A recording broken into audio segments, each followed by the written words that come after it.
Auto দুর্ঘটনা, GK ক্যানেলের ভিতরে auto নেমে গেছে ব্রেক ফেল করার কারণে। পোলারের যে আইসক্রিমের গাড়ি, আইসক্রিম সার্ভিস দিতে এসেই মূলত ব্রেক ফেল করেছে। ব্রেক ফেল করার কারণে একবারে জিকে ক্যানেলের ভিতরে কিন্তু নেমে গেছে।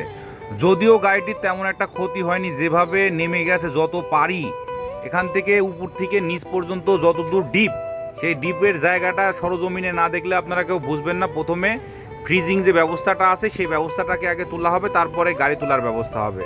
আপনারা দেখতে থাকুন, সব কিছুই আছে। আসলে এই গাড়ি ব্রেক ফেল যে কোনো সময় করতে পারে, কোনো গাড়িরই গ্যারান্টি নাই, বড় গাড়ি বলেন না ছোট গাড়ি বলেন। তো এখানে এই টাইমটাই অনেক মানুষজন কম থাকে, কয়েকজন মাত্র ছিল। সেই মানুষগুলোই যথেষ্ট সহযোগিতা করে ফ্রিজিং সিস্টেমটাকে তুলে ফেললো। আর যে অটো যে তোলার ব্যবস্থাটা, সেই ব্যবস্থাটা করা হবে, আপনারা দেখতে থাকুন। আসল কথা, সকালবেলাতে এই টাইমে লোকজন কিন্তু খুবই কম থাকে, সহযোগিতা করার মানুষের সংখ্যা খুবই কম।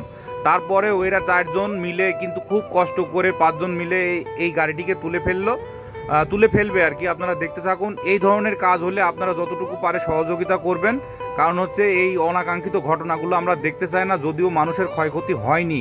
সবার প্রতি শুভকামনা জানিয়ে আজকের মতো এখানেই শেষ করলাম। ধন্যবাদ সবাইকে।